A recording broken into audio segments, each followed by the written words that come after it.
where we trained the very small kids, the nursery, KG and first, and we visited 8 schools. और उन school के बच्चों ने घर जाके एक इशू बनाया कि no credits, and that was something very alarming and we were very satisfied. At least मैं ये तो नहीं कह सकता कि बहुत कम हो गया, पर अगर 10% भी noise pollution कम हुआ है, it is a credit to those children, not to us. And we want to train those students, those children who can really fight with the parents कि नहीं, घर पे सिगरेट नहीं पी जाएगी. Pregnant lady है, हमारी lady should come out कि no smoking at home, क्योंकि she is having a child in her womb. Because passive smoking से उस बच्चे पे जो भी पैदा नहीं हुआ, उस पे भी उतना ही इफेक्ट होगा जितना एक adult passive smoking से होता है. Pollution, yes, it is coming up in a very bad way. Though we have let all rules laid down कि हमें pollution नहीं होना चाहिए, the vehicle smoke, yet but in spite of anything and everything, we have a lot of pollution. HIV is the last which is coming up. Now all classification in the world. In 2017, I was one of the members in the Cancer Control Committee. We have changed with HIV. HIV is type of a virus, and Jin cancers में HIV positive होते हैं, वो aggressive cancer होते हैं, किंतु अगर timely intervention होता है, तो treatment ज़्यादा safe होता है compared to non-HIV cancers. And I'll talk about the genetic part.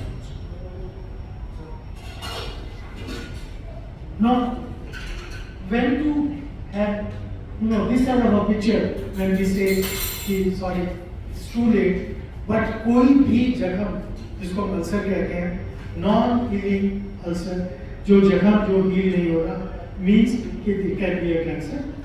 और ये सब cancers एक टाइम का है, oral cavity, ये इसी तरीके से start होते हैं, एक छोटा सा घाव हुआ, हम उसको ignore करते रहते हैं, बढ़ता चला गया, थोड़ी देर में गांठ हो गई. So, कोई non-healing ulcer जख्म कैंसर हो सकता है. गर्दन हेड नेक में कोई गांठ का हो, which is painless, slow growing, they can be query cancer. Then anybody says कि मुझे खाना निगलने में प्रॉब्लम है, difficulty in swallowing, this means upper esophagus can have lesions. So सबसे important simple change of voice, जो laryngeal cancers हैं out of head, they count for about 33%. अगर change of voice है, हम दवाई से ठीक नहीं हो रही, please consult your nearest doctor. So कुछ चीजें ऐसी हैं जो हमें पता होती है, फिर भी हम वहाँ तक नहीं पहुँचना चाहते, या हम उसी को hide करते हैं, which leads to aggressive cancer. जब हमने robotic की बात शुरू की, I told you about 13-14 years back. It is a minimally invasive कि जहाँ पे कम सर्जिकल इंटरवेंशन, छोटा कट लगा के हम ज़्यादा बड़ा ट्यूमर निकाल सकते हैं. Particularly those areas. Suppose somebody has a cancer low down here, so either I'll cut all face, या दूसरा तरीका, robot has gone down, I showed in one of the pics. I can go from oral cavity into the area which has a cancer, and we can remove and block cancer. And इसलिए हम कहते हैं it is very changing paradigm कि जो patients operate नहीं हो सकते थे, वो भी operate हो सकते हैं. Robot has this type of arm. अगर आप ये देखते हो, ये 14 इंच तक expand हो जाते हैं, and see the thickness of the arm. It is less than my fingers thickness. And I can put from the oral cavity, from the nose, and I can reach the site of lesion. ये हमारा एक setup होता है जो OT setup है, जिसके अंदर ये कंसोल है. When I am operating, I may not touch the patient at all. मेरे पास सब कंट्रोल इस ब्लॉक में है. और जैसे हम रोबोट अक्सर जो हमारा कंसेप्ट है कि सिक्योरिटी में बताया, तो वहाँ पे एक shadow I, the robot picks up that shadow and hits. So they are all active robots.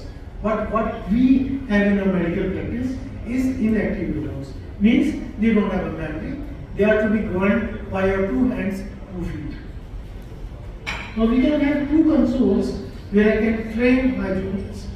That I can make the junior operate from one of the consoles. I have the main controls, and it takes 15 second. अगर कहीं मुझे लगे गलत जा रहा है सब जो मेरा स्टूडेंट है, 15 सेकेंड में I can take over everything and have the controls with me. इस कंट्रोल में ये आई पीस है, यहाँ से you can see what is happening with the patient. ये जो दो ब्लू और ये येलो स्विचेस हैं और ये दो स्विच हैं और एक ब्लैक स्विच साइड पर लगा. So I can control with my 2 feet these 5 controls. So 5 चीजें एक दोनों टांगों से और 2 these 5 I can control, and with the arms I have joysticks like this, and I have 2 joysticks where I can control my instruments. So हमारे पास ज़्यादा then 2 हाथ की जगह 7 हाथ बन जाते हैं, 2 टांगों से और 2 हाथों से, जहाँ पे हम एक सर्जरी को कंट्रोल कर सकते हैं. And this is finally what all controls will be there on the console. अब हम जब इतनी बड़ी रोबोटिक की बात कर रहे हैं, 2 चीजें. One, we have seen the transition पिछले 13 साल में, और मेरा ये मानना है कि अगले 10 साल में अप्रॉक्सीमेटली 25 से 30% और सर्जरीज रोबोटिकली हो जाएगी. रोबोटिक में हमें 3D पिक्चर मिल जाती है. हमें 3D का मतलब है परसेप्शन ऑफ डेप्थ, और परसेप्शन ऑफ डेप्थ से हम डिसीजन ज़्यादा अच्छा कर सकते हैं. हम पेशेंट कार्ड से बहुत दूर बैठे हुए हैं और हमारे साथ ऑल कंट्रोल्स आते हैं. And the best thing is now these are the arms which are going into the patient, which I am controlling from away. I can have 10 feet distance, there's no problem. Now we have multiple monitors everywhere. My staff nurse can see what I am doing because she is there on bedside. My assistant surgeon is on bedside, और मैं जो control कर रहा हूँ from a distance, I have my different monitor. So पूरे room में इस side के 4 बड़ी स्क्रीन्स लगी होती हैं ताकि everybody is involved in research. Now अगर हम 20th century से आज तक लेके चले कि क्या हुआ, हमें ये देखते हैं कि जब 70-80 का टाइम था, मतलब